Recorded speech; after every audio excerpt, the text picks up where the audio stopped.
You don't actually see yourself clearly. You see a version of yourself that you've learned how to defend, the one that sounds reasonable after the fact, the one that always has an explanation, the one that turns every uncomfortable reaction into something that makes sense.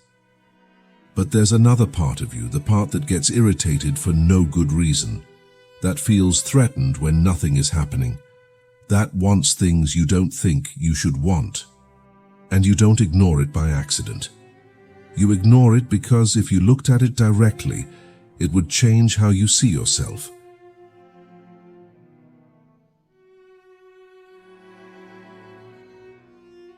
You have probably spent a lot of time thinking about yourself. Maybe you journal. Maybe you've been to therapy or read books about attachment styles, cognitive patterns, and emotional regulation.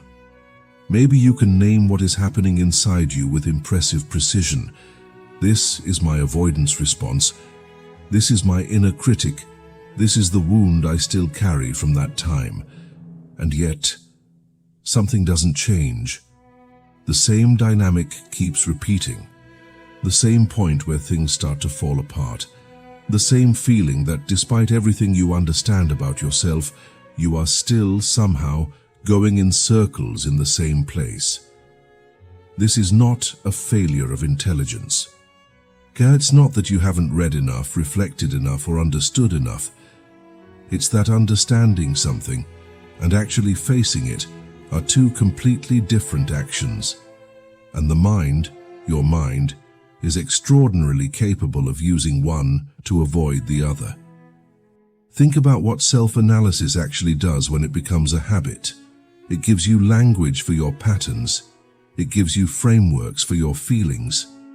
It makes you feel like you are connecting with yourself honestly. Because you are examining yourself, you are aware. You are not like people who simply act without thinking. But awareness can be practiced. Even self-awareness. When you spend enough time analyzing your behavior, something subtle begins to happen. The analysis becomes the focus. You are no longer experiencing the experience. You observe it. You contextualize it. And that distance, which feels like wisdom, can function as isolation, a way of keeping the difficulty at a distance while appearing to stay close to it. You know what you do. You know when you are doing it. You can often predict exactly how a situation will unfold, and even so you let it unfold that way, because knowing is not the same as being willing to be transformed by what you know.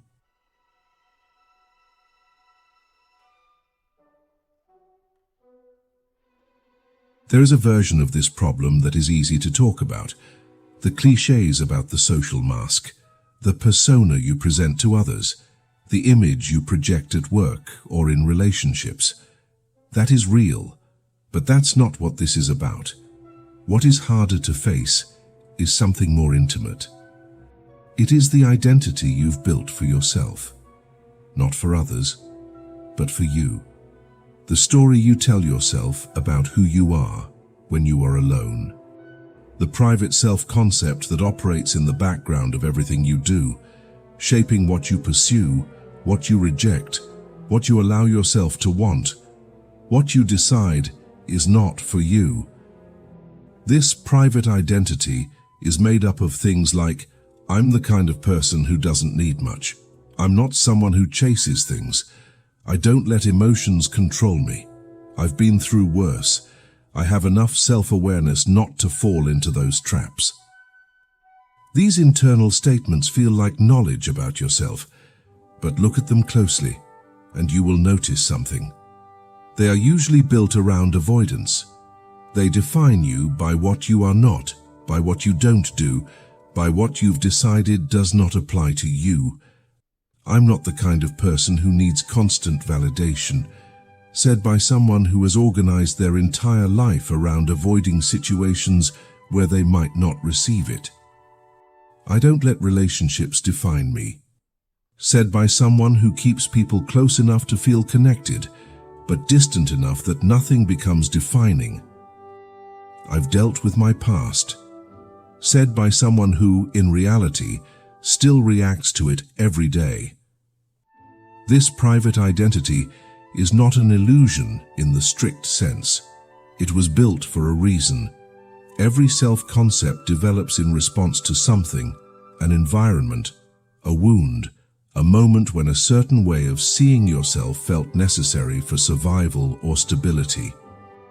The problem is that it continues operating long after what it was protecting you from has already passed. And now it's not protecting you, it's shaping you from the inside in ways you don't even notice. The character you perform when no one is watching is still a character.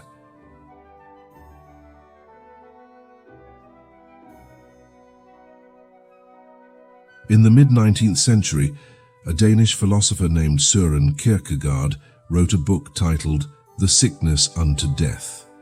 It is one of the strangest and most precise works ever written about human psychology, and it was written before psychology even existed as a discipline. The illness he described was despair, but not despair in the way we usually understand it. Not pain, not sadness, not the feeling of hitting a wall.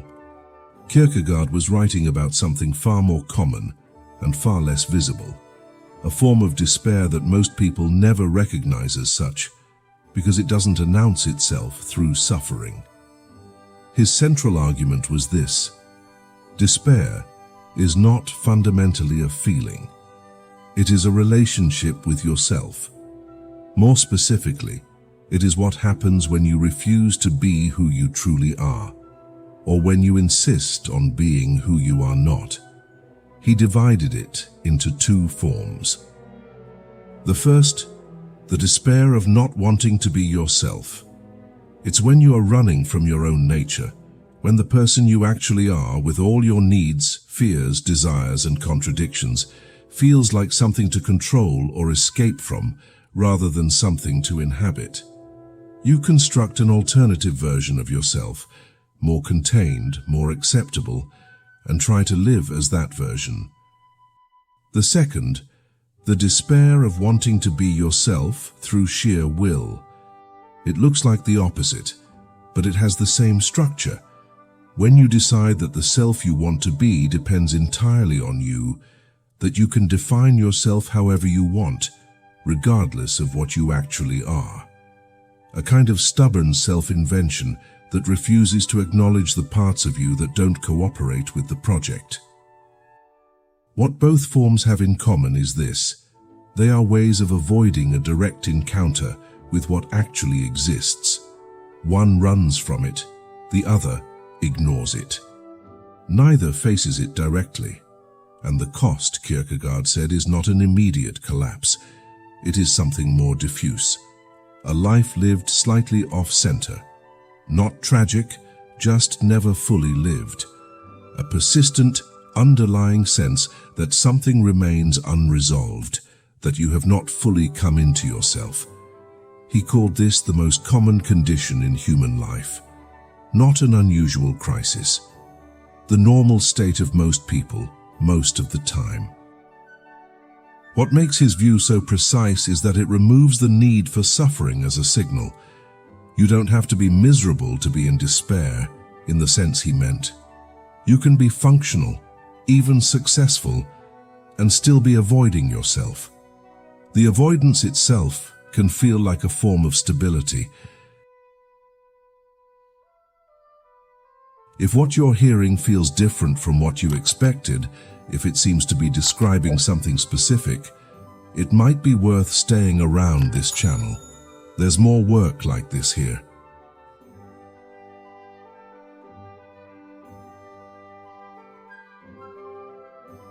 Here is something that is almost never mentioned directly. There are people who remain in a permanent state of becoming, because remaining undefined protects them from something. At a certain level, the reasoning goes like this: as long as I am still discovering myself, I cannot be held to what I already know. If you have not fully committed to who you are, you cannot be confronted with the distance between that person and the way you are actually living. This pattern often presents itself as growth. It looks like open-mindedness, humility, and a reluctance to attach yourself to a fixed identity. And those are real things. They exist. But they can also be a structure for indefinite postponement. Observe how this pattern appears in real life. Someone who is perpetually almost ready to commit to the relationship, to make the decision, to take the risk, to say the thing. Always in a transitional phase. Always with one more thing to resolve first. Or someone who moves between different versions of themselves, different values, different aesthetics, different social circles, never staying long enough in any of them to be held accountable. The fluidity looks like freedom, but underneath it there is often a careful attempt to avoid being caught as something specific, something that can be known and therefore questioned. Or someone who talks about themselves almost exclusively in the future, what they are going to do, who they are becoming, the work they are doing. The present self is always provisional, always an earlier version of reality. Kierkegaard would say, this is one of the clearest examples of despair. The refusal to be a self, disguised as the search for one. Because the self is not a project that gets completed. It is not something you achieve with enough reflection. It is already there.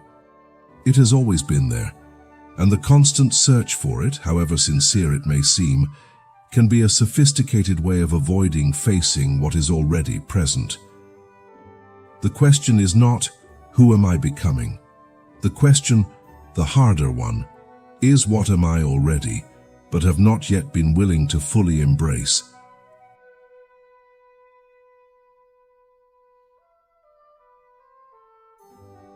There is a type of emotional reaction that carries a lot of information, and most people spend a considerable amount of energy rationalizing it instead of interpreting it. It is the reaction you have when you see someone doing something that genuinely bothers you. Not something dangerous or cruel, something like being needy or self-promoting or seeking attention or being emotionally dependent or being naive about how they are perceived. Something that produces in you not just mild discomfort, but a specific, almost physical aversion. The simplest explanation is that some behaviors are objectively irritating and you simply have boundaries. But there is a more precise explanation.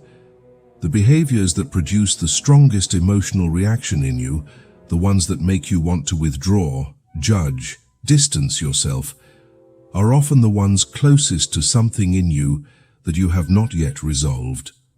Not as a failure, but as a threat to the narrative you have constructed about who you are. When someone's neediness bothers you, it is worth asking, what is your own neediness doing right now and what have you learned to do with it? When someone's desire for recognition repulses you, it is worth asking, what have you been doing with your own desire to be seen?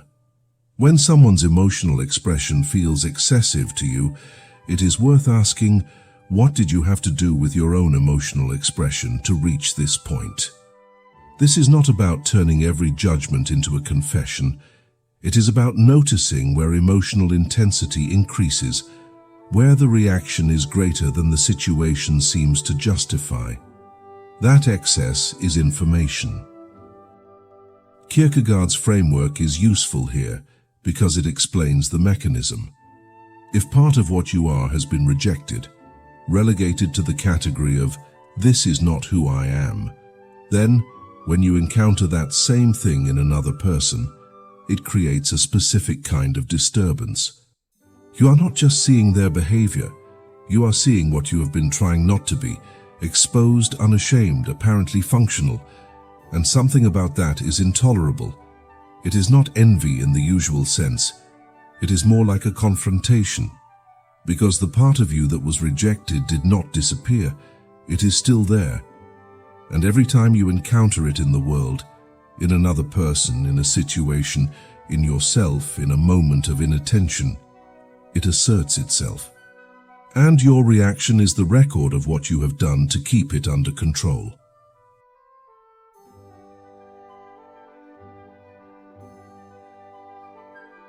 There is a version of your life that you have been creating without being fully aware of it.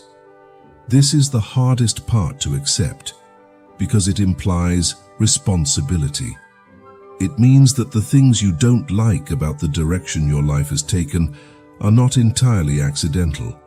Some of them are a direct result of what you have refused to see. It happens through the small, constant act of pulling away. The opportunity you dismissed before even examining it. The relationship you kept at a certain distance because going further would require you to reveal something more specific, more known, more exposed, a part that only you know you have. Every time you avoid a direct encounter with this part of yourself, you make a choice about your life, even if it feels like you are doing nothing at all. The space where the choice could have been made closes. The direction your life takes is partly shaped by these closures. Think about the relationships in your life that have a specific limit, where intimacy reaches a certain point and then, for reasons that are always external, never goes further, or the work that never becomes what you know it could be, always held back by some circumstance that is always outside your control, or the recurring feeling that you are not exactly where you should be, without ever arriving at a clear conclusion of where that place would be. These are not just circumstances of life. They are the architecture of avoidance, materialized over time and through decisions. Kierkegaard's concept of despair is not abstract here. He was not writing about people who feel terrible and know why. He was writing about this, the way a life can be shaped by a perpetual slight misalignment, by the ongoing cost of dealing with what you have not faced. The cost is not paid in acute suffering. It is paid in the gradual narrowing of what is possible because of the internal perimeter you maintain around what you are willing to be.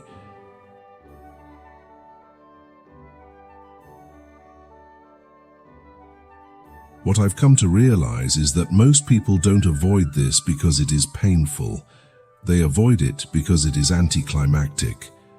There is an expectation, not always conscious, that facing something you have carried for years should be proportional to the time you have carried it, that the moment should have some weight, some release, some internal transformation that confirms you have done what needed to be done. And when none of that happens, when you look and find something quieter, something almost banal, the mind concludes that this was not really what needed to be done, that the real point is still ahead, still requiring more preparation, more understanding, more time. So the search continues, and what was there right in front of you is reclassified as preliminary, as something that is not yet the real thing.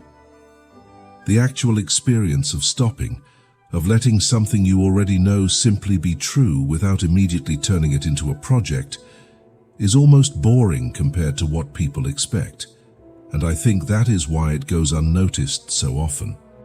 You are not looking for something quiet.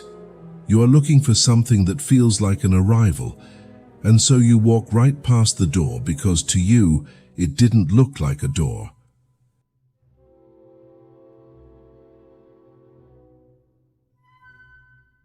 At this point, the temptation is to think that what comes next is something transformative, a revolutionary realization, a confrontation, a moment of radical honesty that changes everything.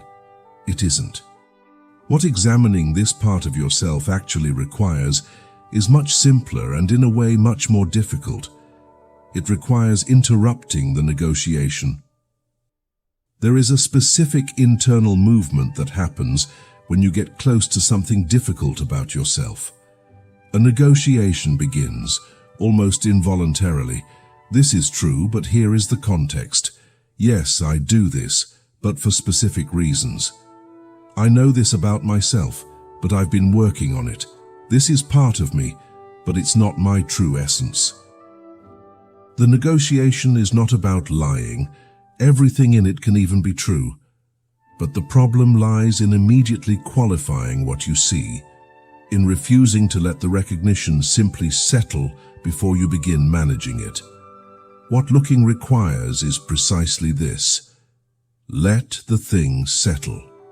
Before the context, before the justification, before the plan for improvement, let there be a moment where you see the thing clearly without immediately converting it into something more manageable.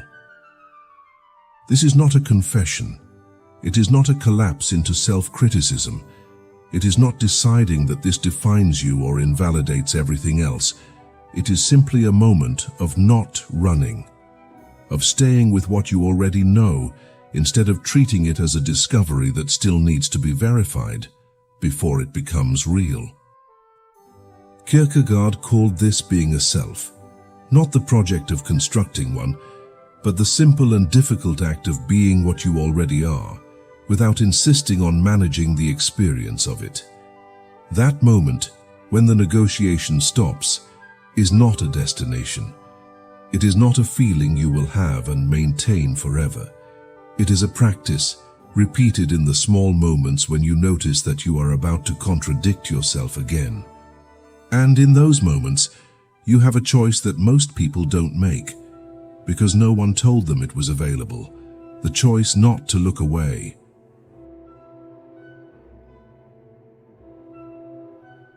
The part of you that you have been trying to work around does not need to be fixed. It does not need to be accepted in a theatrical or self-affirming way. It does not need to be explained, contextualized, or properly framed. It needs to stop being treated as a threat. Because what Kierkegaard understood, and what is difficult to understand until you feel it, is that the self you have been avoiding is not the problem. The avoidance is the problem. The part itself is just you. Unresolved, uncomfortable, demanding things that you have not yet decided how to deal with, but still you. And the moment you stop spending energy trying to work around it, something changes. Something that has been quietly, constantly consuming resources for years stops, and that energy goes somewhere else, into the way you speak, into what you allow yourself to reach for, into the quality of your presence with other people who can sense, even when they can't name it, whether the person they are talking to is fully there or slightly elsewhere. You do not need to be ready for this. You probably aren't, but you already know more than you are willing to admit. And that knowledge, the kind that has been there for a while, waiting to be recognized, does not diminish over time. It simply shapes everything else quietly until the day you decide that you no longer need to do that.